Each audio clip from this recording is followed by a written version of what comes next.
Welcome to the Human Experience Podcast, the only podcast designed to fuse your left and right brain hemispheres and feed it the most entertaining and mentally engaging topics on the planet. As we approach our ascent, please make sure your frontal, temporal and occipital lobes are in their full upright position. As you take your seat of consciousness, relax your senses and allow us to take you on a journey. We are the Intimate Strangers. Thank you for listening. You have one new message. Main menu. To listen to your messages, press 1. For first, new message. Hey, my name's Dave. I'm calling in from Iowa. I got an advance here for your podcast with Isaac Weishaupt. Man, that dude knows his stuff. Awesome job, guys. He tipped me to listen to your guys' podcast, so I subscribed, and it's in my new listening. So thanks, guys. Appreciate it. You guys are doing awesome. Bye.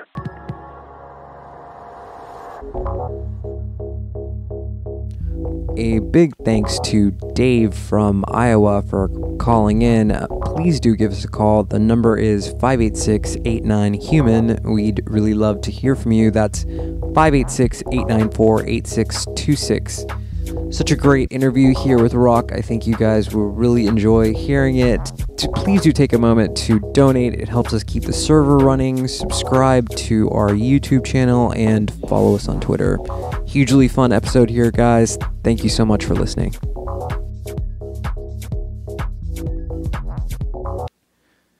The Human Experience is entering the galactic center of the galaxy. My co-host Dr. G is co-pilot. Our guest tonight is researcher, author, and journeyer Rak Razam. Rak, it's an honor to have you with us, man. Welcome to HXP. Thank you. It's a pleasure to be here. Rak, I find your work highly intriguing, man. I really just briefly, could you tell us how you got into this work? How does one get into the fields of consciousness and spirituality and shamanism? It's probably usually through psychedelics. I think that's probably the starting point. I don't know. I mean, you could trace back personality types, or I say, not jokingly really to most of my friends, I say we're all the black sheep of the tribe. I always seem to be someone who's, I don't know, maybe been on the outside looking in, on the, as they say of the village shaman, you have to be sort of, of the world but not in it. You need to be sort of on the edge to have that clearer perspective. Maybe that also applies to a whole generation of sort of, otakus and shut-ins and, cyber sort of fiends who are amassing data. But for me personally, I guess it's just been a journey of exploring my own consciousness and trying to figure out how that is embedded within a larger collective consciousness and a planetary organism, and just ideas like this. I guess a lot of the starting points we can all go back to the great Terence McKenna, who in many ways is I guess like the Moses of the Old Testament. He's sort of the prophet who brought the Ten Commandments down and chiseled them in stone. Or in this sense, what he did is really give a whole translinguistic palette of language and of ideas to a whole generation, starting in the 70s and 80s and 90s. I first encountered him in the 90s and was immediately, sort of mimetically bromanced by him. And really, a lot of his ideas I still find, and I find so many other commentators as well that I speak to in my global travels, we're all still using the same sort of syntax and sort of linguistical sort of glue to frame a lot of the ideas that Terence did. And I think the challenge now is to go beyond Terence and to see a lot of his things as signposts and as ideas and as catalysts to get us to look at these realms and the same invisible canvas, but then to really go deeper with our own explorations and our own understandings of them all. Yeah, man. So that actually is perfect, and digging right in here, how do you feel about that which was once kind of underground and considered counterculture, but now is starting to become a sort of bleeding edge and filtering into the mainstream? Like, for example, the work that the MAPS Institute is doing in Graham Hancock and Dennis McKenna. You're kind of taking on this role as well. How do you feel about that? I don't know if I'll give you a single word answer maybe at the end of my summation here, but this is probably, I would say, this is the challenge of our times. And, it's not just with previously esoteric material like psychedelics or shamanism. As the world is becoming a globalized circuit, basically, it's shining light on all the little nooks and crannies and the hidden things. And so we're seeing indigenous cultures and subcultures around the world be exposed into the light of the globalized society. And I think this is a necessary process, but as we all know, the globalized process is being orchestrated by the powers that be and the moneyed interest and the elites and the eventual one world government type of streams. I'm not going to get into disinformation, but if you really research the facts, if you read your Noam Chomsky, if you know your geopolitical situation, it's really being orchestrated for the people that own the system. Like what I see happening beyond that, or deeper than the socio-political stratum, is that there is a well, I like to say a galactic season. There's seasons of consciousness, and there's reasons why things happen at certain times. And so the times we're living in now appear to be coming full circle back towards some type of well, my shorthand is it's like 4-bar galactic Godhead consciousness. It's like we've come through that whole 2012 meme, which was really pointing towards larger calendrical systems of time and world ages. And so this world age that we're coming into is the start of a new world age, which needs a new mythology, by the way, and which is developing rapidly around us as well. But this process of transformation, this process of integration is tricky because especially with things like, ayahuasca and shamanism, to a large degree, we can talk about this publicly. It is becoming very public information, but then it becomes a fad. It becomes a commodity because, you look at, I talk about this a lot. I did a talk at the Samara Shamanic Medicine Conference here in Australia about a month ago. And I did an update on something I wrote for Graham Hancock's website last year, which was the state of the vine, like the state of ayahuasca 2015. And if you look at just the cultural demographics, you have, it's being used, by a large subculture of people across the world, which is great in some senses because it's actually having to grow the vine and be sustainable on some levels, but it's creating supply and demand issues on other levels. But just on a media level and a cultural level, while the necessary healing of entheogens like ayahuasca can provide, and the opening up of consciousness to a larger perception of the world and of the web of life and of this idea of spirit, and not just a consumerist, materialist sort of groove, that's all good and well. But servicing that on a large scale, like Lindsay Lohan about a year ago, last March or so, she tweeted to 8 million of her followers that she had done ayahuasca to cope with the emotional trauma and processing issues around her miscarriage. Which it's beautiful. It's a beautiful example of someone who needed the medicine and took it. But the issue, and the larger issue, is 8 million of her followers now have heard about ayahuasca. Marie Claire followed it up. All the Hollywood celebrity rags followed it up as well.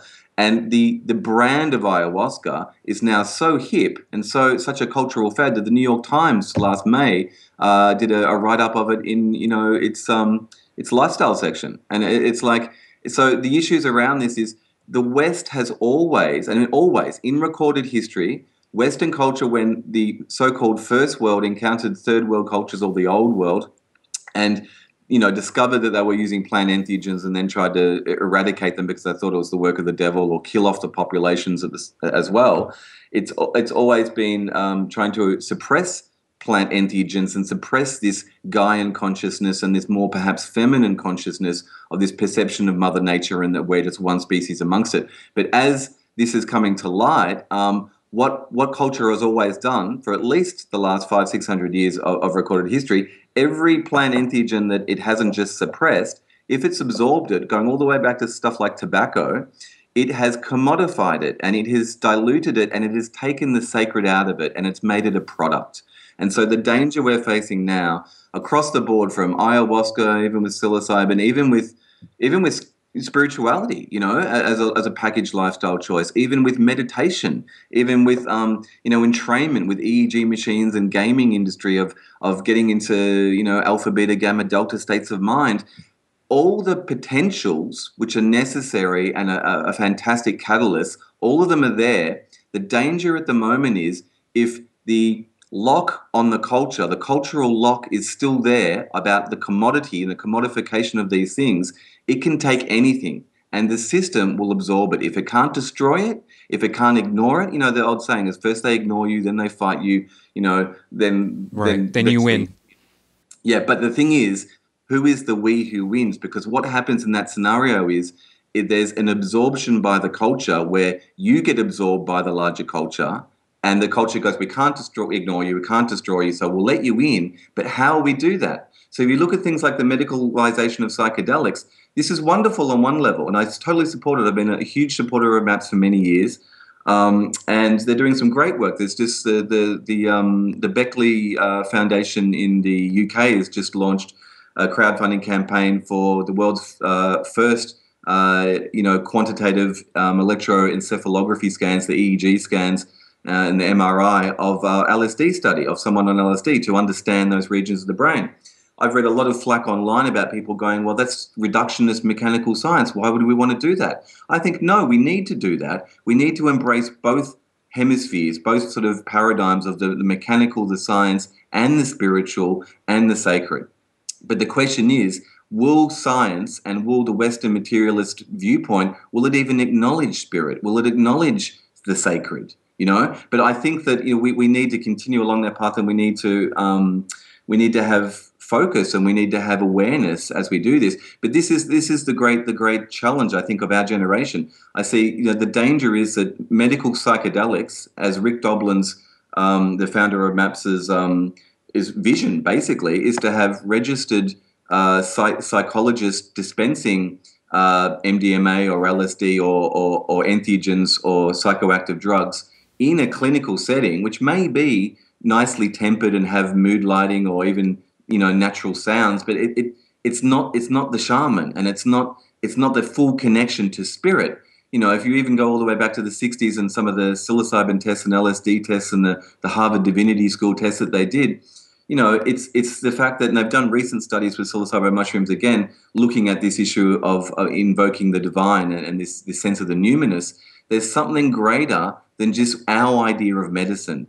And in indigenous cultures in Peru, when they say la medicina, they mean something very different from what we mean by it. They mean that there's a spirit in it. And what Western culture sees is a drug, and they can patent it and they can control it and they can use it to commodify and perhaps be a soma for the masses. So, there is a potential, if we look at the world situation, my God, it's fucked. I mean, really, it's Planet Orwell. It's Planet Orwell, and there's global surveillance by all the major nation states.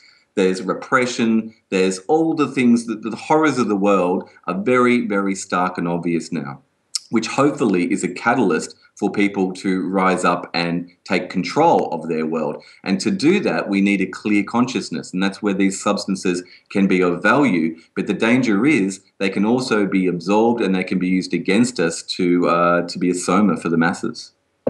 So Rak, I fell in love with your Palenque Norte lecture from last year and the concept you had of going back to the garden and that we're getting the entheogens that we deserve. And we've had this kind of touch-and-go psychedelic renaissance. So what stage do you see us at in this gestational archaic revival we've been in since, say, the end of the Victorian era? We hit this stride in the 60s. Why are the plant medicines and these particular entheogens, such as ayahuasca, what we deserve right now? Yeah, this is a really good question. And actually, before I get to that bit, what I'd like to say is I really love to encourage the generation of psychonauts who are out there to use a lot more of this type of perspective, to use, I don't know, maybe it's not statistical analysis, but to use logic and to use, cultural sort of appreciation and maybe anthropological perspectives, to use some of the tools that different arts and sciences have given us and apply it to the psychedelic dimension and the shamanic dimension, because this is what we need to do. We no longer need Terence McKenna. He's done the job he needed to do. And, what I say is that my little shorthand is that in the 50s and 60s, LSD opened the mind. In the 80s and through the 90s, ecstasy opened the heart. In the noughts and on into the 21st century, we're now seeing this burgeoning and really rapidly developing culture around entheogens, which, all the other drugs are still there, but the thing is they don't have the cachet that they used to because they're not needed. We had the acid revolution, and the acid revolution totally obliterated the white picket fence mentality of 1950s Americana, right, and of the Western world. And it shifted things. It paralleled a lot of social movements around civil rights and, gender and identity and sexuality. And those things were already happening. We can't say that acid per se instigated those things. But what it did is it changed the consciousness of a mass of people, a spike. And that was the problem, that it created this equal and opposite reaction when the establishment had to, attack it aggressively like it was a cancer. But it was a virus. It was a cultural virus of consciousness that was instigated by LSD. Now, a lot of people were responsible for setting up the vectors of that virus. There was the CIA, for one, as a major instigator, the intelligentsia, people like Aldous Huxley, and all the way back to Al Hubbard. But the issue is it shifted consciousness. I've deeply researched a lot of psychedelic history and written about it, and I've got a few unpublished nonfiction books about this as well. I did a biography of Barry Owsley, the acid chemist, the alchemist of the 60s. And in that, I was looking at all the history of the 60s. And there's a lot of synergy around things like why LSD was on the West Coast, who it was switching on. Basically, the ground zero for psychedelics on the West Coast in the late 50s through to the 60s was, around San Francisco, but even a bit further south, Palo Alto, which became Silicon Valley. And you've got to ask why. Why did the CIA, and people say, why did the CIA from like 1949 onwards experiment with LSD, looking for a truth serum originally, but then starting to fund all these medical establishments and the psychoanalysis and psychiatrists and pump out LSD into the culture? Its support all the way through to the late 60s into the Haight-Ashbury as it was, and there was different factions and different reasons within those different factions. But my theory is someone, the central intelligence, which is above the agency itself, someone knew what they were doing. And I think what they were doing is that they were stretching the envelope of our consciousness back in the 60s. They knew it was all a big experiment, but what it did, it was almost like LSD was a psychic lubricant. And what it allowed, what it brought through was what we have now. We have an ability for our minds, and this, it was the intelligentsia and the scientists and the computer technicians and all the companies of what became Silicon Valley. They were all using it for a creativity drug. You look at Dr. James Fadiman, who's written about this, and he did the last legal studies with LSD. But he was specifically looking at creativity and how it was being used while it was still legal by the big corporations. And basically, if you're going to bring in something like computing, which they've been working on since, at least the 40s with all the original computers, but it was such a big shift in consciousness that they needed, more people's consciousness to shift. And so basically this psychic lubricant meant that now we have this understanding of cloud computing, distributed computing, social networks. It's non-linear consciousness. And I think LSD broke the wave. It really pierced the veil of 1950s linear time and consciousness. And even you could even argue maybe that's just on a morphic level, but I would say it's on a very physical level with select individuals in different establishments and then in the culture itself. Yeah. So that shifted culture. And so we don't need that shift anymore. And what I'm saying is even the players who on a socio-economic political level were doing it for their vested interests, what I'm saying is there is always a higher consciousness. There is always a more central intelligence. So there is a cosmic consciousness happening with these plants. Then is that what you're saying? Well, I believe it. And anyone who's really had a deep experience on any psychoactive substance that gets beyond their own ego, these things dissolve the ego. And when it dissolves, you pool into a larger consciousness, whether you're out in nature and you realize nature's alive, or whatever levels you go to. But so, LSD totally shifted the psychic envelope back in the 50s and 60s. And then what happened? It petered out, it grounded, people went back to the earth, it shifted things, but then there was this equal and opposite reaction, not just from the establishment making it illegal and demonizing hippies, but then, funnily enough, you go through, psychedelic rock 70s, as it then disseminated further into the culture of people who didn't even take acid. But the mind frame changed, and you can see that reflected in the cultural cues of, the music and the fashions and things like that. But then, of course, after that, it swung back again because things go in a binary pulse, and you have all the yuppie era and the money era and the big Wall Street era and the start of the globalization era.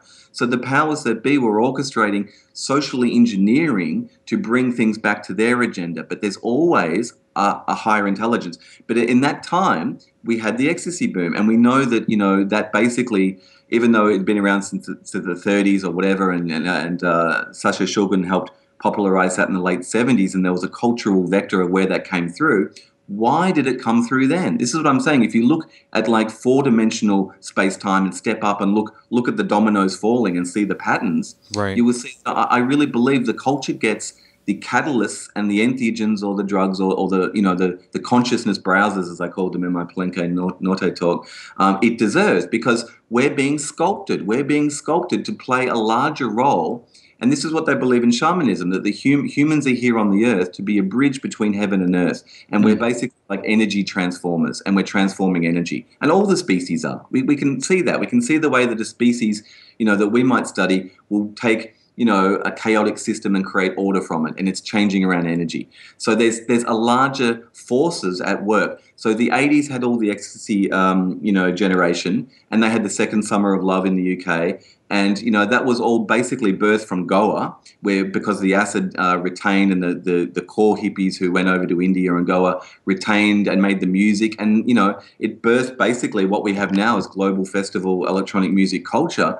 And instead of being that spike of like a concentrated million people marching on the Pentagon trying to levitate it, you have like 100 million people across the planet quietly pursuing recreational use of psychedelics, but acid never became a big threat to the establishment again, and it wasn't needed by the culture. It's still a beautiful substance if used properly, and it's a great initiation tool, but it's not getting the media attention. It's not a big thing culturally. It's just like top shelf. It's kind of a romantic notion, this idea that, in 1945, your Oppenheimer is inventing the atomic bomb, and then on the other hand, you've got the invention of LSD. So it's almost a type of balance, right? It's almost quaint.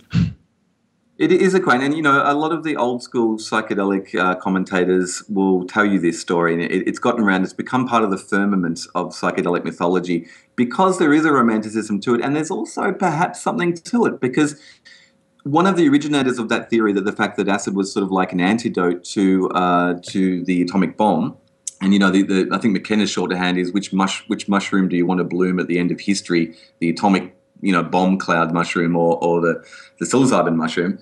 But one of the originators of this whole idea about the LSD was Bear Owsley. And there's a lengthy passage in one of Timothy Leary's books, it might be Flashbacks or High Priest, where he describes a meeting with Owsley talking about this theory, and that's how it basically got out. Owsley was an amazing, super brain and genius even before LSD. And on LSD, he was, the alchemist, really, like a very spiritual warrior, but also an amazing intelligence.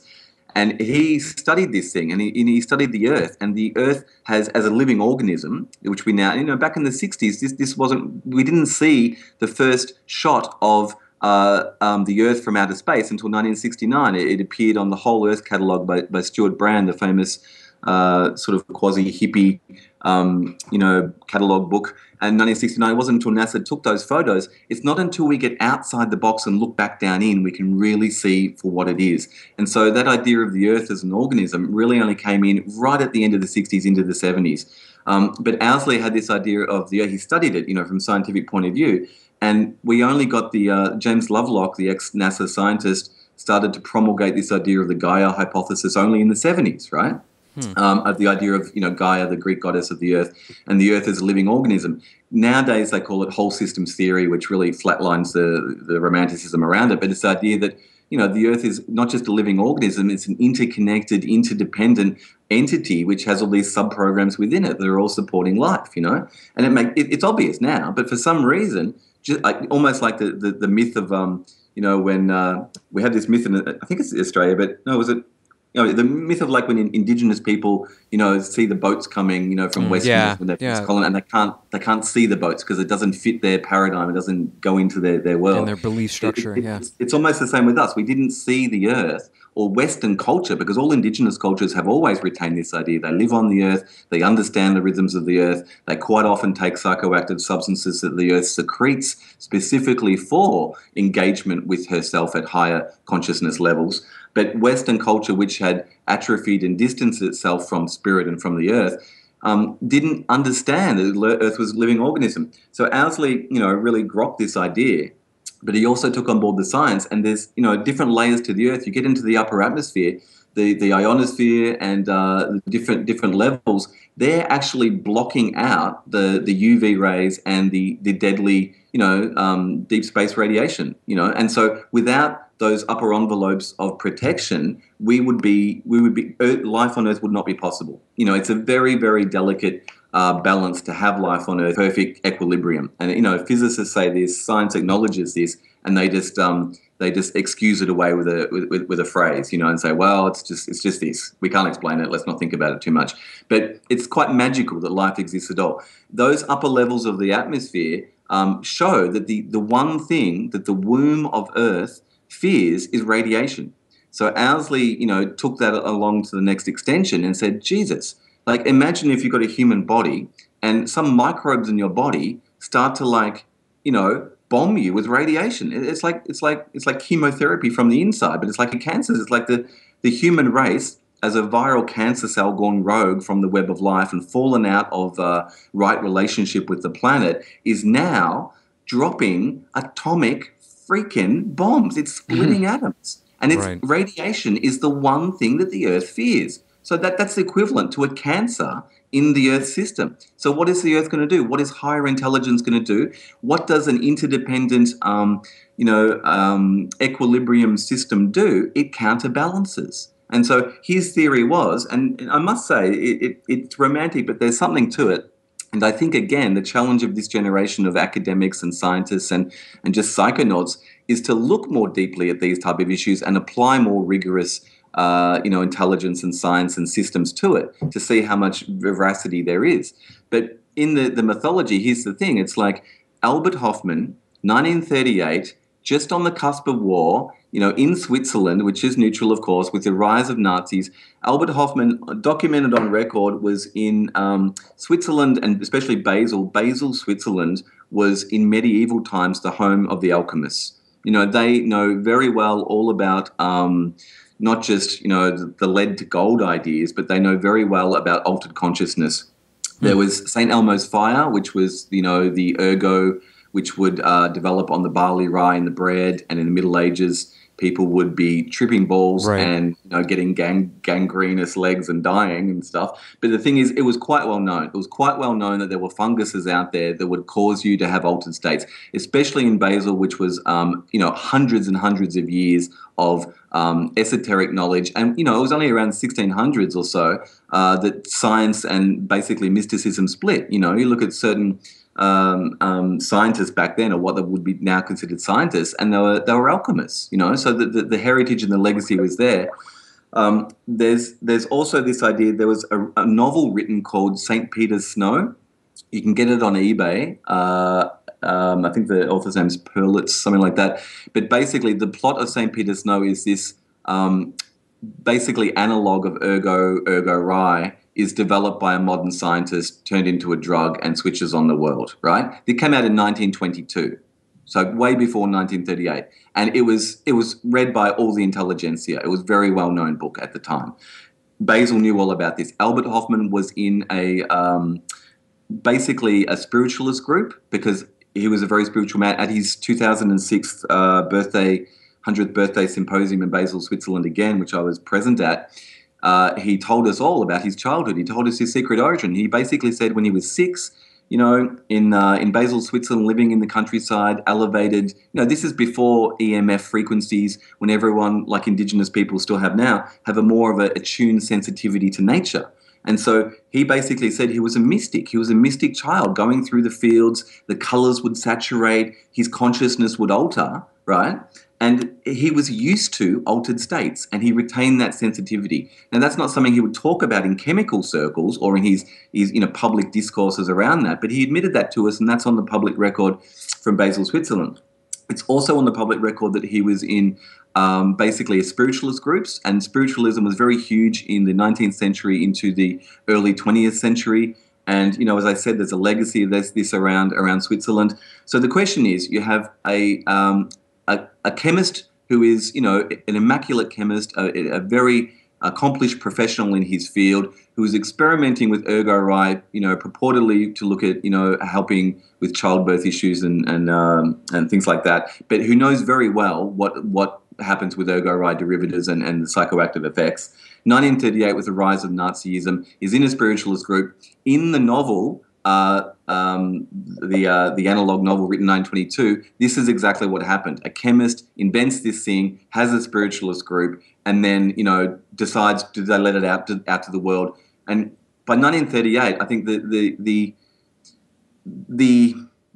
thinking of some people within the psychedelic community is that the Bicycle Day story is again mythological, and it is the cover story for Albert Hofmann, because when it is translated into English, when he says, okay, in 1938, I made 25 variations of LSD. They had no effect, tested them on animals, whatever, couldn't see anything happening, put them on a shelf. Then one day, April 16, maybe, 1943, oh my God, I had a strange presentiment. That's the English translation. In German, it's actually a lot stronger. It's like Wogenhaft, something like that. I'm mispronouncing it. But in German, it means more than a presentiment. It means like a voice, or it means that he was guided because he is a mystic and he is sensitive.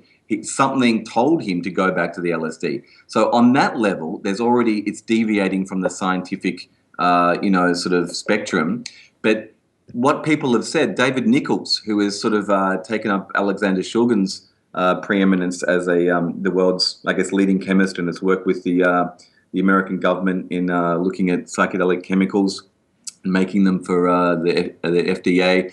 He did a 2004 Mind States talk looking at Albert Hofmann's first April 16 trip. It lasted something like 2 hours. It was very unusual. It didn't hit any of the right beats if he had have got dosed. It didn't last long enough. The characteristics were there.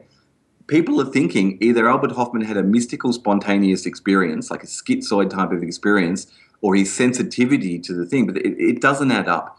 The other political issue is, with the rise of Nazism and Hitler conquering everything around, Albert Hofmann may have chosen to shelf the LSD-25, knowing that it was psychoactive, and wait until the tide of the war was turning in 1943. But what happened around this time as well, to come full circle with this story, is that the Manhattan Project is taking off. The Americans are working with the atomic bomb. They're doing the testing. The first Manhattan Project testing of the bomb and the first April 16 announcement by Albert Hofmann that, yes, LSD exists in the world was 6 months apart. And so the psychedelic folklore says perhaps this higher intelligence, when it couldn't get through the white picket fence mentality of the world, when the garden and the plant entheogens and Mother Nature had been totally, concreted over and distanced from by majority of people living in cities and the powers that be and the military-industrial complex, it couldn't get through. The garden couldn't get through on that level. So perhaps the sensitivity of this mystic chemist gave him the strange presentiment, Albert, go back to your discovery, go have a look. Perhaps he was guided on that level as an antidote to the bomb, because the only thing that the Earth actually really is deadly, it fears, there can be a giant asteroid fall on the Earth. It'll be a shock, but the Earth will self-regulate and it will shrug that off over a couple of centuries or whatever. But radiation is the big killer. So in a self-equilibralizing system, which we know the Earth is, it's got a counterbalance. And you can see this map on YouTube. There's a video on YouTube that shows you all the atomic bomb blasts for the last 70 years or so, 60, 70 years, and it's just endemic. It's just like bing, bing, bing, bing, bing, bing, bing, bing, bing, bing. It was such a pressure on the planetary system that, yes, I think the planet must have bounced back and fought back. And there we have LSD. It's like the Henry T. Ford of psychedelics. It's coming out on the assembly line. It works in, the most minute quantities, and it got out to the world, and it shifted the consciousness of dominator culture, which was, responsible for attacking the planet from within. And then you had the rise of, which was already happening, but you have the rise of the anti-war movement, of people, who were changing their consciousness. And on a socio-political level, the argument is that, the CIA gave LSD to the masses because they wanted to detorn or defang or stop the anti-war movement, because once you took LSD, you didn't bother. I don't believe that's necessarily true. The turn on, the tune in, drop out thing came a bit later in the chronology, but it changed the consciousness of people to really join the anti-war movement on some levels, but to steer a different course with their culture and with civilization. So there's lots of mytho-poetic, romantic, strands to look at here. And I really hope that some cultural anthropologists do dig deeper with it, because there's a lot of unanswered questions. Yeah, wow, man. I didn't even really have to ask you any of my questions. You just ripped through all of them. Okay, so to bring it back, and yeah, I agree completely. There is this global resurgence of these tools as medicines, and we do seem to have this. There does seem to be, nature doesn't create junk, and we, the planet is kind of taking care of itself. But just to bring you back into the sphere of things, man, how do you think ayahuasca tourism is affecting what's happening? Why do you think people are more drawn to going into the jungle and taking this medicine? Acid in the 60s, ecstasy in the 80s, 90s, and then plant entheogens, predominantly spearheaded in the public consciousness by ayahuasca in the noughts. So we get to this stage over white picket fence 50s, change of consciousness in the 60s, opening of the heart chakra in the 80s. And we know that MDMA basically became commodified and is now, $5 in your local pub everywhere in the Western civilization. It gets absorbed and commodified. But on a certain level, something shifted there as well in like the morphic field, or the field of humanity in there. But we then became ready to go back to the jungle, to the garden, and we were ready for plant entheogens, where we weren't ready to go back to the jungles in the 50s or 60s or 70s. Some very early adopters did. Like William Burroughs went down to Pucallpa and the jungles of Peru in the 50s and took ayahuasca and ran screaming, fleeing from the cosmic wet vagina that he experienced on the astral level. Because it shows. That's a paraphrase, but it's something along those lines. Patent pending. Said. But we weren't ready for it. It was so out there. The idea of nature, as a consciousness and as an alive sort of sentient being that actually we're embedded in, it's the equivalent of realizing we are microbes within a larger body and that we are not the center of things. It's totally changes the whole human-centric perspective. It's like we are in the mother and we are one species amongst many. So anyway, it's taken until, the late 20th century and now into the 21st century where there's been this slow trickle of early adopters going back to the jungles because it was the time for it and it was ready for it, and the garden was ready to re-embrace and the culture was ready to go looking for it. And so, there's been ayahuasca lodges now in Peru for over 20 years, almost 25 years now. And so there's been a slow catering to the needs of the Western seeker in a more tourist type dynamic, where originally it was a very, Terence and Dennis McKenna up the jungle at La Chorrera in 1971. It was a huge expedition that you had to be crazy to do it, where now you just have to jump on a plane and you're fully catered to and get taken from the airport. But this has been a slow cultural evolution, and as the socioeconomic sort of, vectors develop around it, it's become big money. So, number one, I think that it's time for it. It's time for a reintroduction to planetary entheogens, because it's not just about so-called drugs or recreational states or whatever. It's about medicines. And the biggest thing about the medicines is there is a spirit in the medicine and there is a spirit in us. And the two spirits is where the healing occurs. Many, many people are basically starting to revere and deify ayahuasca, the goddess, the madre. I have done that too, and you've got to pay respect. If you go to a foreign country and visit the Queen, you do your little curtsy and do your bow, but on the inside, you know that you are a sovereign being too.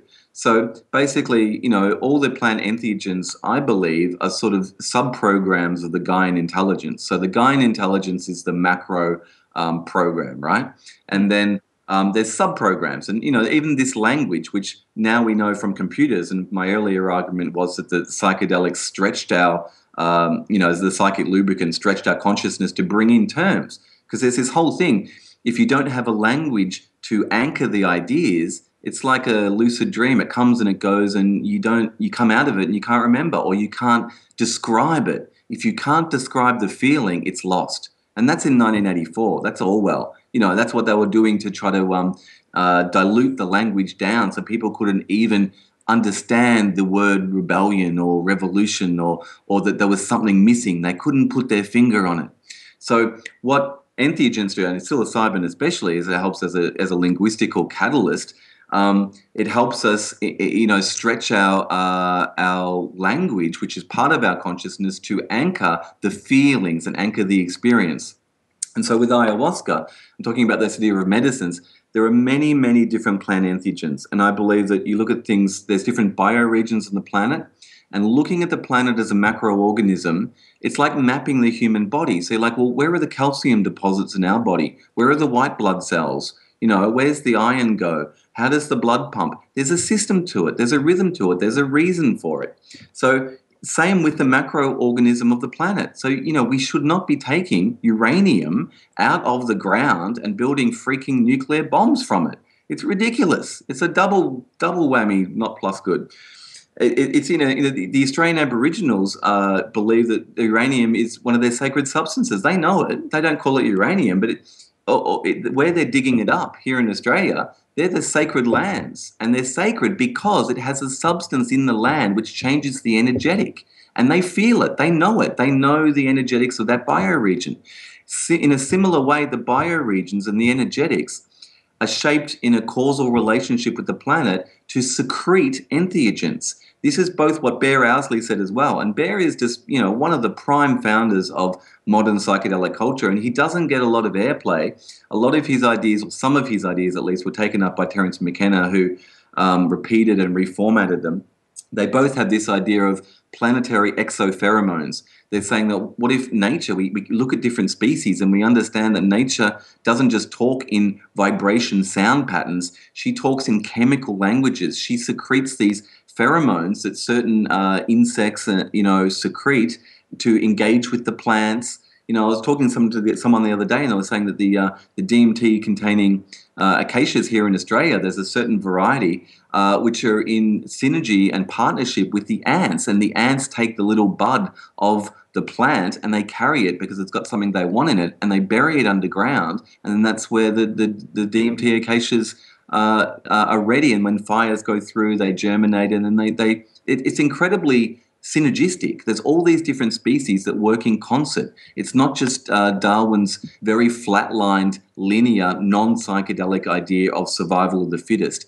That is at work within the system, but that's a 3D system. You've got to look at a 4, 5D system and to see the cooperation models and the synergy and the way that nature works with all her creatures, because they're all part of her.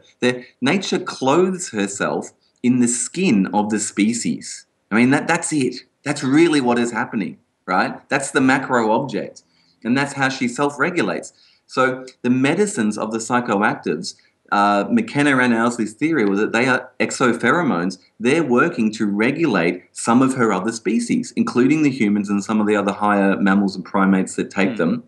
And they're there for a reason, And things like the psilocybin mushrooms, they often, or certain strands of them, grow in regions which have been devastated and logged, where the trees have been logged, and in the wood chips is where the mushrooms grow. And Paul Stamets has, the famous mycologist, has his whole, riff on all this. It seems to be that the earth is remediating itself. It's repairing itself by secreting these things. And as part of that remediation, it's trying to fix the consciousness of the creatures cutting down the forest. not just to weave the soil together and to bind the soil, which it does with certain plants like Latana and other plants, which work really well. The mushrooms are actually the first line of Gaian defense to change the consciousness of the invasive species.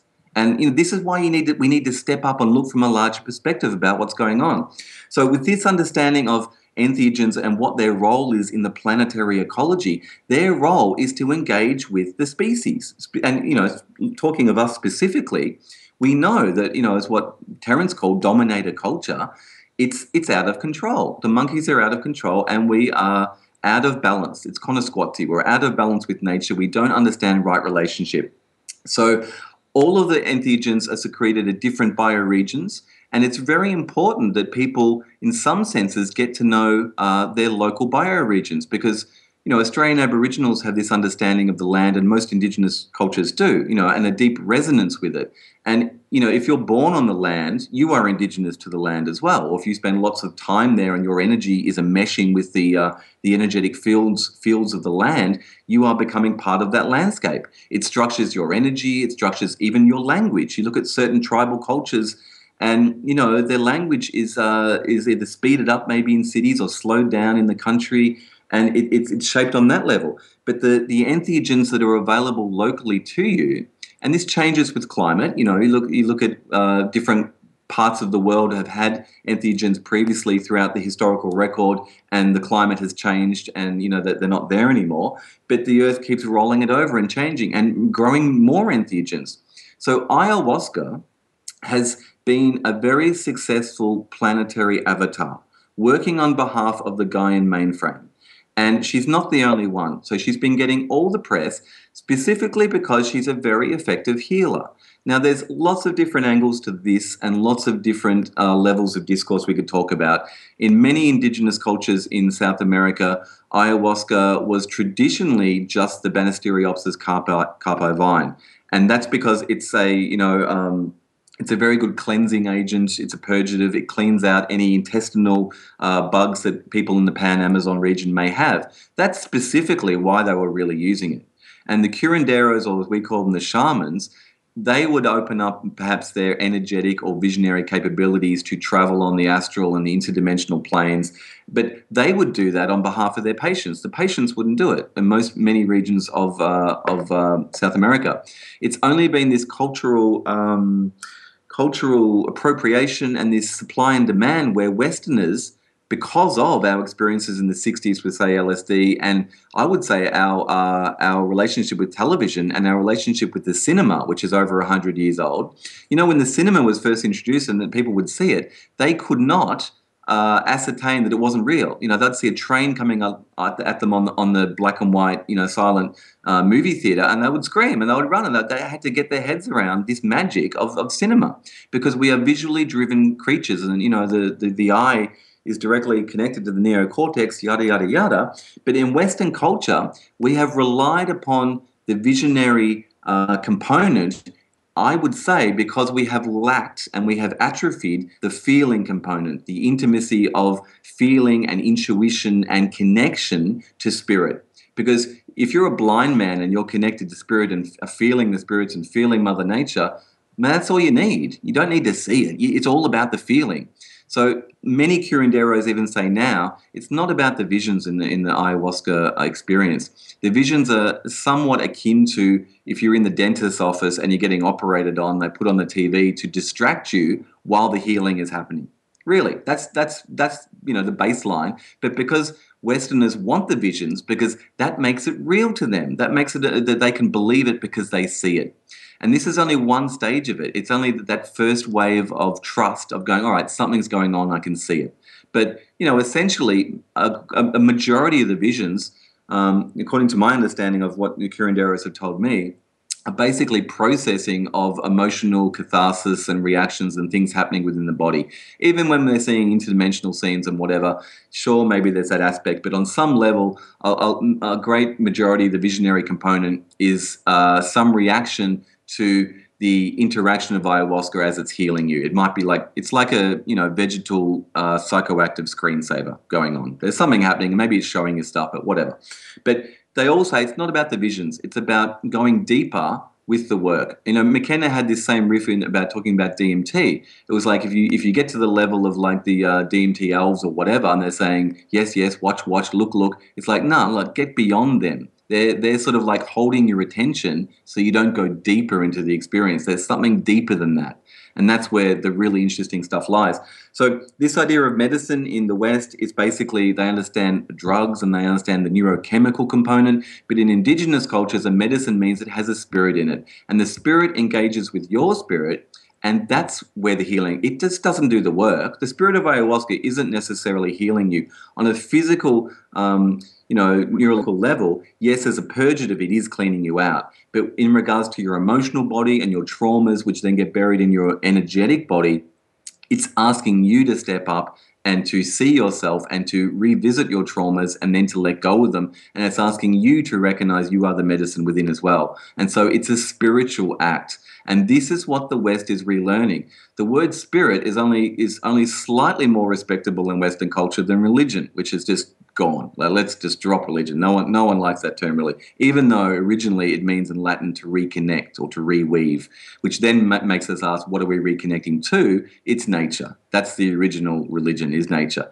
So there's all these stepping stones of understanding, and I see the great majority of Westerners going down, in search of ayahuasca, in search of healing. It's not really a recreational thing, but people in the West, and curanderos have said this, Guillermo Aravello says this in my book, Awakenings, that, the majority of people he sees in the West might not have a physical sickness, but they have a spiritual sickness, a sickness where they're disconnected. They don't feel connected to their own spirits or to the world spirit. And that's the real key. People are going through the ayahuasca experience to re-engage with this sense of spirit. And, if you don't like that word, change it. But whatever it is, this energetic, template that is alive and vibrant and is at the core of your being and is at the core of the planetary being. And not only, they're not separate. We are the planet. We are the clothes, the skin of the planet. We're this thing that she has created, and it's all in concert and it's all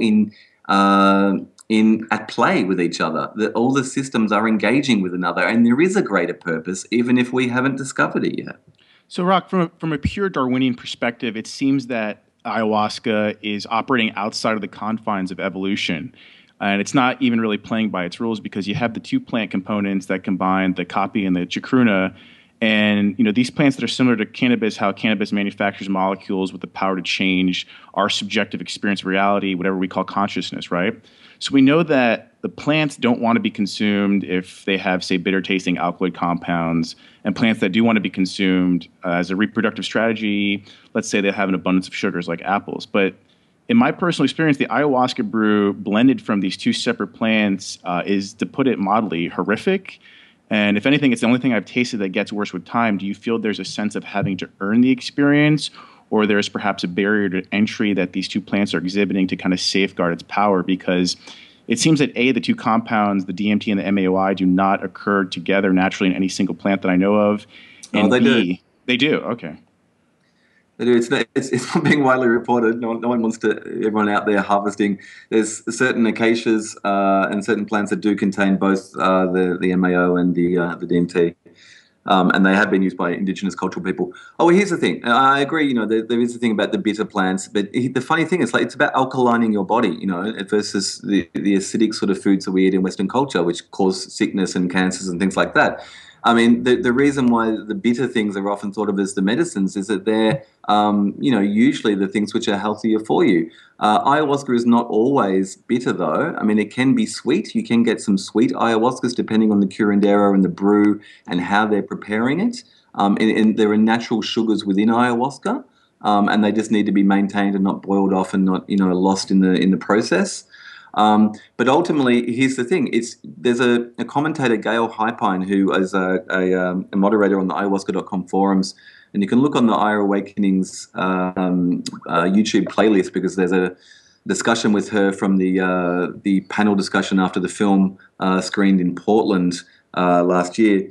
And she's done a lot of research, like anthropological research on this, and looked at the different tribes. And it's really only from the 1950s onwards that DMT in any large quantities was used by tribes in the at least the Pan-Amazonian or the Peruvian sort of region. Before that, I mean, there's always anomalies and there's always, exceptions to the rule, but it seemed that the ayahuasca was called ayahuasca because it was just the vine. And it has only been as mestizo use, and then after the mestizos, the Westerners and the gringos coming, have been after the qualities and the visionary component of the DMT experience in the brew, that it has been added more often to the brews. So traditionally, as a medicine, ayahuasca has not even had the DMT. Again, I would say that it's a supply and demand and an issue about the people that want it. I mean, most of the, in the Shipibo tradition, which is predominantly what's becoming the global perception of ayahuasca, is this evolution from the Shipibo tradition. They originally, the curandero would drink on behalf of the patient, but the patient would not drink ayahuasca. And so, that got changed around with tourism. And so what's happening very quickly now, the other thing I didn't mention is that the Shipibo also, call ayahuasca, one of the shorthands is jungle television.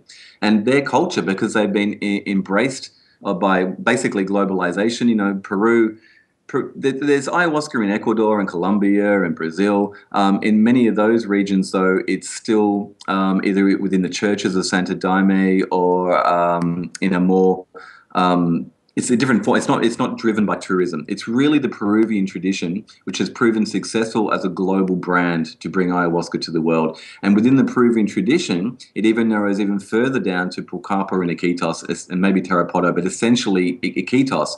So the Shipibo Canobo tribe of that region have become the brand ambassadors of ayahuasca, if you will. And what they've also, because they've been trading their handicrafts and their woven fabrics. And very quickly, in the Peruvian historical record, they've gone through, the mestizo Peruvians have been, under assault by Westerners, the rubber boom in the turn of the 19th, 20th century, the oil boom in the mid-20th century, now the ayahuasca boom. So they have constantly been colonized and exposed to Western culture. And if you go up the Amazon now in Peru, you go up on a slow boat and there'll be, truckloads of Inca Cola on the boats and TVs. And it's just, it's shocking. It's like, not to say that people don't deserve a certain level of lifestyle choice, but it's the worst aspects of Western culture are getting exported to the Peruvians. And as part of that, things like, the understanding of television and even now the internet, and things like that get fed back into their cultural matrix and put into their ceremonies. So they describe ayahuasca as jungle TV, or they will incorporate, UFOs as part of the motifs in their drawings and things that they say they see in the ayahuasca trance. And they will change the constituency of the brew, of the thing, to make it more palatable to Westerners, or they'll put more DMT in there because that's what the tourists want. So what we think of ayahuasca and this unbroken heritage and this sacred, experience, it is a sacred experience, but it's also basically it is the global sacrament. And in the West, or in the one globalized world, which is dominated by Western interests, it is a brand, and it is a constructed brand which has been mutating and has been finessed and has been groomed just by cultural vectors to be not what it once was, and so it's still evolving. It seems to me that the consciousness itself seems to be this noble point at which we sort of filter information, and as we use these substances to affect our evolution and kind of transcend time, space, and bring in these higher dimensions of consciousness, we are moving more towards our true purpose and who we truly are. And we're seeing that more and more and more. How do you think this is going to affect our goal as a species and within our role on the planet and in the galaxy? You asked some very good questions. I mean, these are the key things we need to be talking about as psychedelic culture. We shouldn't be going around the same old circles and even, as I said at the start, regurgitating the same tropes of like McKenna or Leary, other the great building blocks. But these are we're a different culture now. We're needing to face and integrate these type of things. So what is our purpose? And what is the purpose of us engaging with psychedelics or entheogens? What do they reveal to us? And so what I would posit they reveal is that, yes, we are spiritual beings and we have an unbroken energetic connection to the web of life. We are embedded within a living and loving organism on some level that is regulating its species. And it too has a purpose within the larger galactic energetic chain of being, within the galactic ecosystem and within the universal ecosystem. And so, it does get bigger and bigger, and it's good not to lose track of things. One of the most fascinating areas I find lately is like astrobiology and astrophysics, where they're getting some amazing, proven scientific data that's changing everything about their understanding of the galaxy as an organism and how that trickles down to our solar system and then to the sun and the earth and the relationships therein as, energetic sort of conduits and what's really happening. And so if you look at what our purpose is, I don't know, I lean upon, this Armenian philosopher Gurdjieff. Have you heard of Gurdjieff? And here's his whole idea of, it's a spiritual sort of idea, but it's like energetically, our conscious labor on the earth, we're outputting energy. We are energy receivers and transmitters. We're consciousness receivers and transmitters. And we're processing energy here in the planetary ecosystem along with the other species. And so our conscious labor or our energetic output, this interdependent web of life, and the web of life continues beyond the planetary envelope.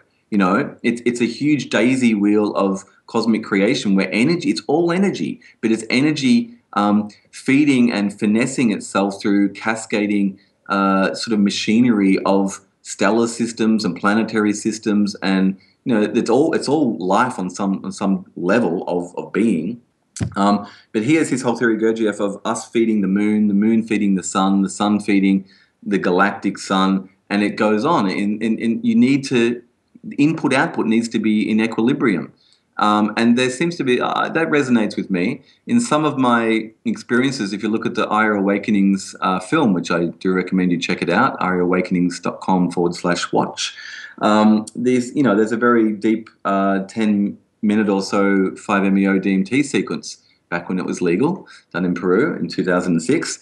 But in that's the only time I've done 5-MeO, and it's the they say it's like the star on the top of the Christmas tree, and all the other entheogens are baubles on different branches of the tree. But 5-MeO is the white light tunnel Godhead experience, and in my experience that was true. And you go into very deep bardo states, which are beyond the normal tryptamine DMT levels of engaging with entities or visions or geometries. It's pure white light tunnel. And my shorthand for it was of being fully conscious in this experience. It was like the Super Hadron Collider of hyperspace, right? And I could feel, and again, this is it, when you have a near-death experience and the endogenous DMT in your body, they say at birth, at death, at childbirth, whatever, there's different times in your life when you have this naturally occur. It's this deep connection to spirit, and what it shows you is the deep bardo states of where we come from. This is what I believe, and I was feeling this, and we're talking about visions and seeing and how Westerners are so hooked on the visions. When you're in the white light 5-MeO experience, there's nothing and everything. It's the void, and the void is pregnant with consciousness and energy, and it looks like nothing. It's the blank slate, but it's the void from which all things spring, right? It's the Godhead, as the mystics have said all through time. But the thing I felt, and this is why we need to sharpen our feeling and our intuition and all these parts of our capacity of being human that Western dominated culture has suppressed, so we can just have logic and have, physical existence and be logical about it. All that sort of more feminine intuition and feeling is part of the human package. And when you go into these spiritual realms, and especially in the white light tunnel where there is nothing to see, all you've got left is your intuition. And on that level, it's all about feeling. And what I felt was that there was this force, there was this omnipresent being, and there was waves of energy coming at me, and those waves of energy were interacting with my energetic field, and they were rippling through it and intersecting with it and then opening my field up, and it was like the drop was rejoining the ocean. And it didn't end there. What I realized as the waves were coming at me, they would cascade, and what would come off me was my vibrational field memories. Like everything I had stored within, everything you experience, you store within your energetic body. It's there within you. It's shaped you, it's formed you, and it's left an impression like data on a hard drive, right? So imagine our soul is some type of energetic gestalt hard drive, and everything we experience is stored on it.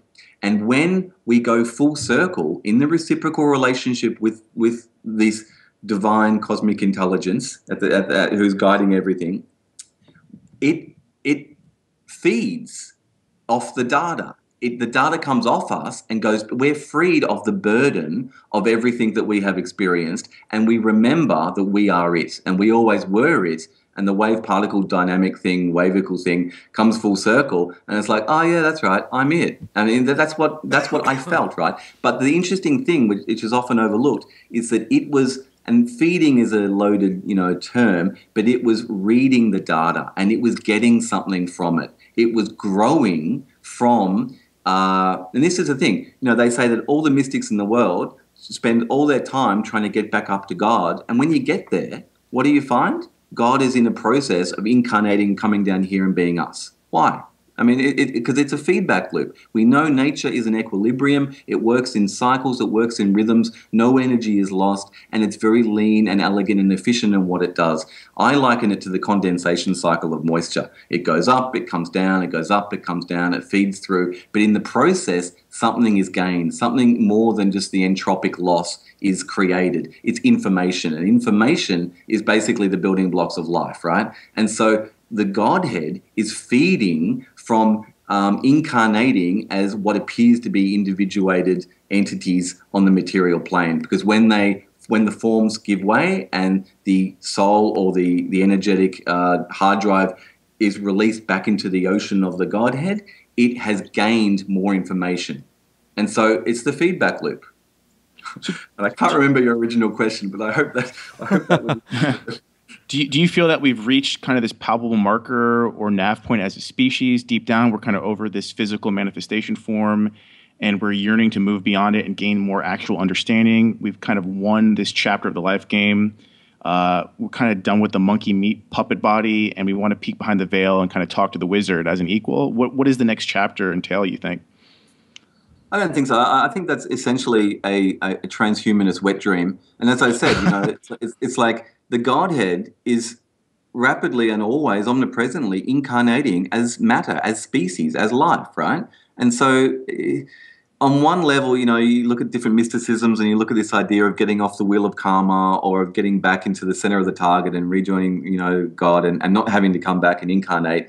And Western culture that is relearning spirituality is having to figure out its own game rules and its own contours, and maybe taking on board some other cultures, spiritual maps at the same time. But I think it comes back to, again, what we've discussed already, is that because the traditional Western culture has been distanced and devoid of a connection to spirit, it creates an equal and opposite reaction of a hunger for spirit. And so in that hunger, we are engaging with entheogens. We're learning that the energetic, interdimensional and galactic ecology is full of entities and spirits and, life, essentially.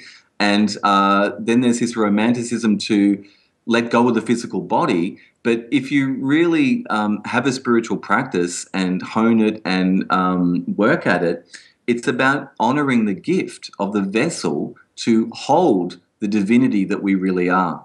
And, I really believe this. It's like, if you have an acorn tree and you have just the seed of it, and if it's cut down early, it hasn't reached its full fruition and its full potential that has been invested in it through the life process, And so I believe that the best way and the best approach to spirituality and the best use of entheogens, I'm really getting to this stage, and I think it's an exciting stage of getting to work with modalities like yoga and meditation and, breathing, sort of yogic breathing practices to hone my body and to make that a better vehicle, because it also improves my spirit and my consciousness, and then it also makes that consciousness and spirit more able to navigate and to be effective in those entheogenic realms. And I think that we're coming to a unification of very archaic cultural lessons and modalities. It's improved. And we had a yoga teacher there who was great, and she had this book on Kriya Yoga. It's like it's coming back to popularity. It's sort of the basis for Kundalini Yoga, but it was like a 1,000-page book, and I was reading chapters over many days, and they were describing what is consciousness, what is presence, what is the visionary state, what happens when you get your symbols. So many things that I've experienced with the catalyst of entheogens happens naturally with deep states of meditation. And many of these cultural traditions, all the way back to the original Sanskrits and the mudras and the asanas, they practiced, entheogenic states of mind. They had their own catalysts, and they were entwined with their practice. It only became a left-hand, right-hand path and politicized as the entheogens fell out and got into the priest crafts and different traditions, and then then they just kept them with the modalities without the entheogenic catalyst. But the root origin of many of, like, basically all the world religions, the Western religions, the Abrahamic religions, had an entheogenic catalyst, and even in the Middle Eastern and different traditions of consciousness, they had entheogenic traditions as well. And it wasn't about just using entheogens or just using consciousness modalities. It was about together they have the same root structure and they are more effective. And essentially, I do believe as well that the end result is, what Kesey said in the 60s about, can you pass the acid test? It's about graduating from the catalyst and being able to do it ourselves. And what I feel is that we've only got like 6,000 to 10,000 years of recorded history. And I feel that at some stage within the world ages, we did have the ability to endogenously engage with these potentials. We know that with the EEG and the MRI scans they've done with substances like psilocybin, LSD, and ayahuasca in the different tests, they now have proven that they switch off the default mode network in the brain, these regional clusters of the brain, which are engaged with maintaining the sense of ego and identity. And when they switch those sections of the brain off, the brain at large receives more signal. And it's not the substance like psilocybin. LSD is metabolized in the human body and brain within 19 minutes.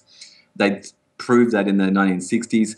You don't usually feel the effects before half an hour. So it's not the catalyst, it's our brains. And so with all of these things, including ayahuasca, seem to be training wheels from the planetary mainframe to go, all right, monkeys, let's do it one more time. Here we go. I've been working over generations to get you ready for this. And so I believe the next step is endogenous. It's endo, as Bruce Damer, who's an amazing mind, would say. And I've interviewed him, and it's the ability to endogenously achieve these states of mind, because nature's built it in. We have, a multitude of tryptamines. We have NN-DMT. We have 5-MeO-DMT in our wetware, in our bodies and in our brains. Nature has threaded the neurotransmitter of DMT in us, in the plants, in many of her species who are sentient to a level to connect us with the ability to be conscious. And so I believe that all of this is just a stepping stone in history to regain basically 5-bar galactic Godhead consciousness as divine beings, and to know our place not in the web of life, and to be stewards of the planet. And I suspect it's not going to be what we think it is. It might not even be us in the starring role. It's like it's us as a bridge to what's coming next. And I think that the psychedelic journey is now evolving into the entheogenic journey, and I really do suspect the entheogenic journey will evolve over the next generation into the endogenous journey of our ability to connect to what we really are, which is, the planet wearing us as her skin. It's really amazing, man, that you touch on these subjects. I just think I agree with you completely that this transcendental knowledge is kind of where we're moving, and as we deviate from the materialism and this possessive quality that humans have, and we shed off these sort of layers, and we pick up this understanding that perhaps wealth is the acquisition of information and our own personal evolution, that perhaps these ideas will be less of a countercultural movement and more of a normal thing. Well, this is an interesting thing because ayahuasca is now so hip and trendy with, all the yogi community, not just of California and North America, but it's the people who are already engaging with healthy lifestyle diets, yoga, meditation, who are now embracing specifically ayahuasca as a medicine. And so this merging of the modalities is already well underway. And, it's just helping go deeper to discover what the potentials are and to further our abilities. Yeah. Well, it seems like the scariest part of the ayahuasca visionary state is that the medicine is it really is healing you on a physical, emotional, spiritual, even sexual level. And then you kind of have to come to terms that there really isn't anything more frightening than you have to now take responsibility for the world around you. Because now that you're healing yourself physically, and now you have this vision of what you're led here to do on Earth, and like, holy shit, I can fully realize this vision, and nature can even help conspire to help me actualize this. There's something almost innately horrifying about that. Well, that's taking responsibility is the mark of an adult. I mean, that's the thing, And basically, different commentators have said over the years that basically the 20th century and maybe the psychedelic experience seems to be this initiation of teenage years, of sort of puberty and going through this change from the child consciousness. And you can look at even things like Tim Leary's, 8 circuits of neurogenetic evolution. He sort of mapped that out and tried to give a framework to it as well, that we go from a larval stage to a post-larval stage. And, whatever language you give it, you can see that there is a journey happening and evolution has stages and steps. To be opening up the energetic realms that psychedelics and entheogens have done is a change in consciousness, which is perhaps that change from child to teenager. And now we seem to be developing from teenager to adulthood. And being an adult means taking responsibility, for yourself, for your health, for your well-being, for your family, for your tribe, for your planet, to know what you're really in. And it's hard. It's hard at times. I mean, it's often hard, because it's relentless. It's ongoing. It's life. But, if we know what we are embedded within, we have a greater capacity to go with that rhythm and to go with the energies of that and not be against the flow, which is what, traditionally Western culture for the last few thousand years has been. It's been, not plugged into the right flow of what, I guess, the dream spellers and Mayan indigenous culture call synchronous time. If you go with the flow of energies of the way the planet's rolling, then it's a lot easier. It's like a sailboat catching a wind, and you get to go a lot faster and you're supported in that. But yeah, I feel that. I mean, I do ayahuasca retreats every 3 months in Peru, and it is a beautiful, amazing healing, cleansing experience. And I'm getting more and more out of it, myself, doing long 10-day retreats as well and working with people and facilitating. And then, I get back to Iquitos or I get back to Australia and it's like, do I have that cup of coffee? Do I go back to my lifestyle choices? Do I do this? Have I picked up the yoga? Have I locked in all the things that I've felt and I've realized I really need to be doing? And I haven't quite yet.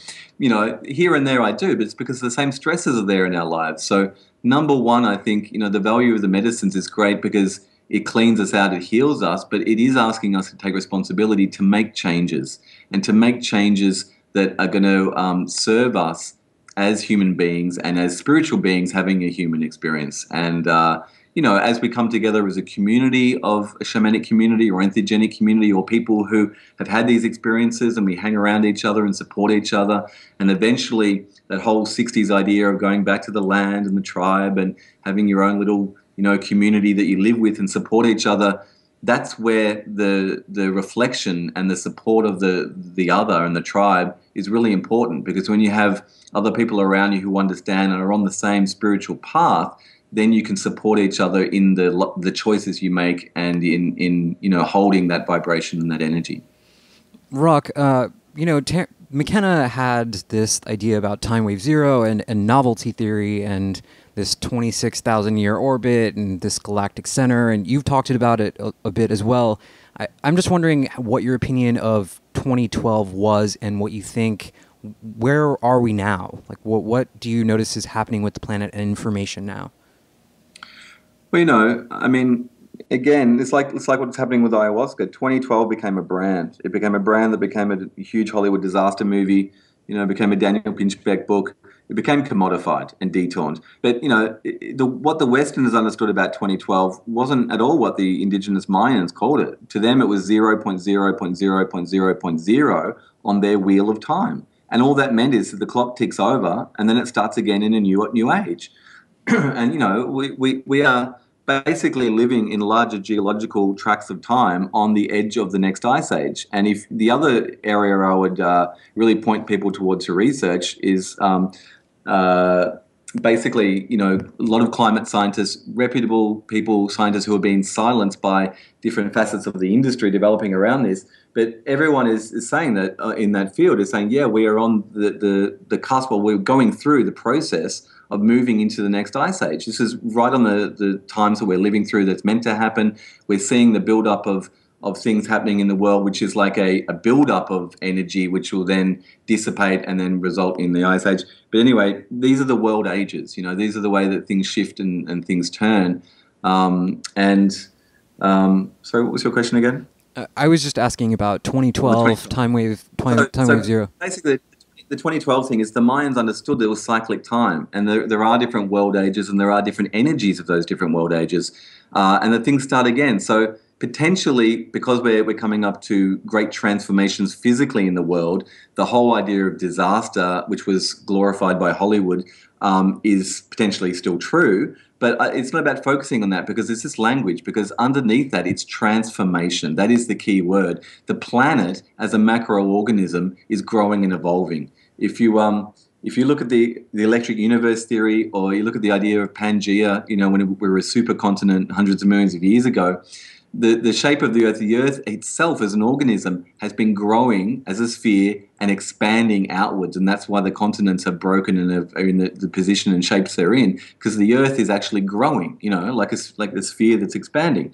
And so transformation is constant in larger tracts of time, and indigenous cultures all over the planet have left us word maps in their mythologies, pointing towards the fact that this happens regularly. Yet sure, transformation may seem to be destruction, but in the same way that a forest fire may sweep through the bush, it will germinate certain seeds into being that rely on that intensity of fire, or kill off a certain amount of trees, whatever, but then the next species will come through.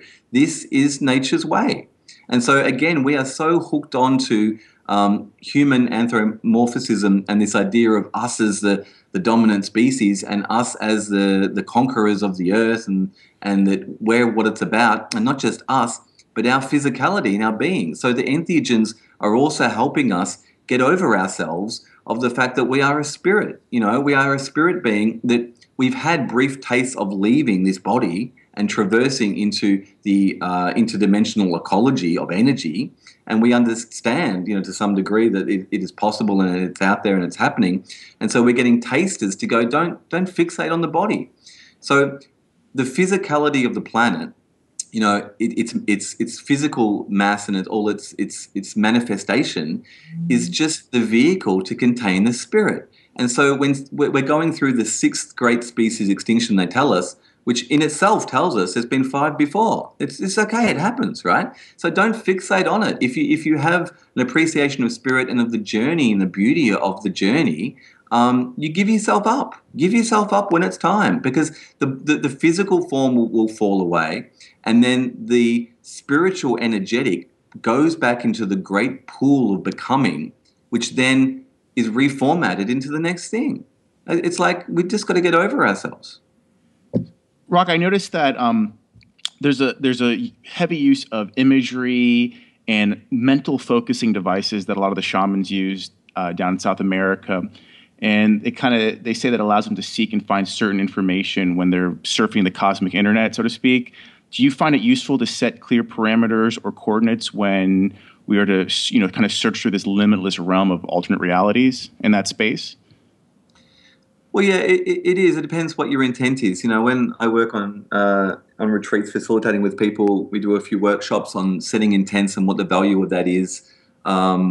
to help people then, focus on that in their journeys. We also work on different skills that people can develop into helping them navigate altered states, especially if people get stuck in negative states or in trauma or in some state which they perceive as negative.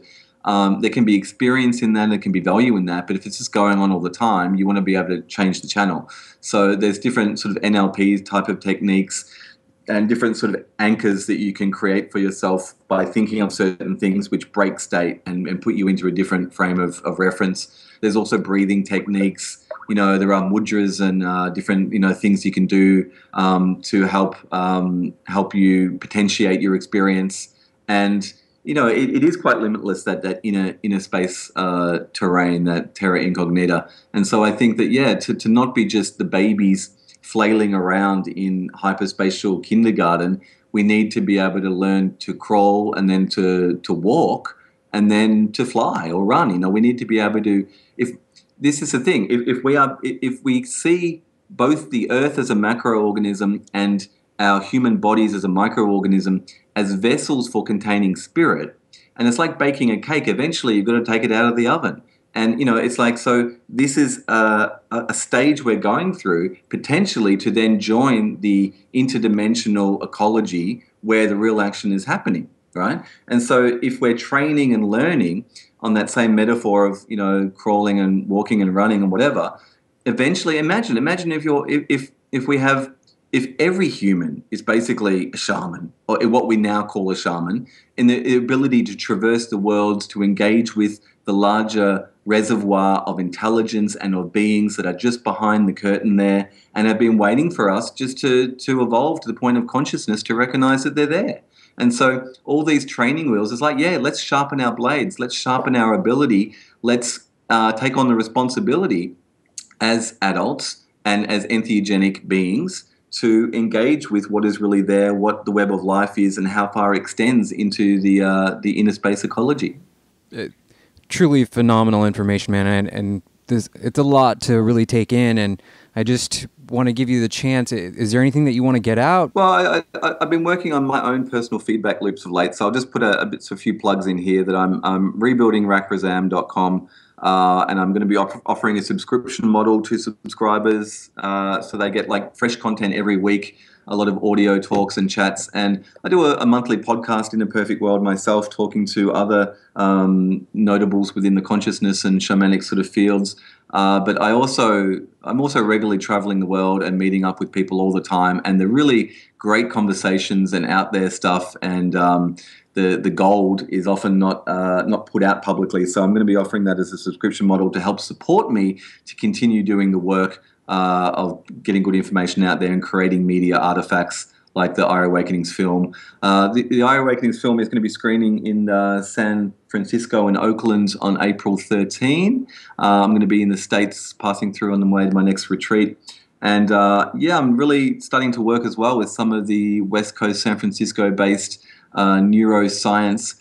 I've got this new word, I call it neuroshamanism. It's basically using a lot of the technologies of, virtual type of technologies and the EEG machines and like the emotive devices and all that sort of hard technology capabilities to then look at altered states and to look at the shamanic sort of paradigm and to try to get more data, and not just in a clinical way. We want to be able to satisfy scientific inquiry, but we also want to be, as I was saying before, be able to improve our ability to go into these states. And I think the blend between neuroscience and shamanism is sort of the next step, and that's sort of where I'm headed. So I'll be doing a public discussion about that on April 13 in Oakland. People can check out that. They'll be announced pretty soon. And just maybe people could check out the film, eyeawakenings.com. That's out there. And yeah, I enjoy doing these discussions. And it's really interesting because the global community is growing. There is, as we said with ayahuasca, there is potentially literally millions of new people who've at least heard about ayahuasca. If even like 2% of those actually start to work with entheogens, we're basically going to be probably doubling what is the existing entheogenic, shamanic, psychedelic community, and it is growing, and it's not even maybe as apparent, you know. So I really encourage everyone to reach out to people around them, to support other people who are coming into these fields and these modalities, and to keep doing the good work. Yeah. Rak, I've only known you for about 90 minutes, but I think I love you, man. This is phenomenal. Thank you so much for being here, Rak. This is The Human Experience. Dr. G, you got anything else for our guest, man? Rak, can't thank you enough, man. That was a true pleasure. It was a pleasure, guys. Let's do it again sometime. You heard it here, guys. This is The Human Experience. We're going to get out of here. We're going to bend reality back and head back to our bodies. Thank you so much for listening, and we are out.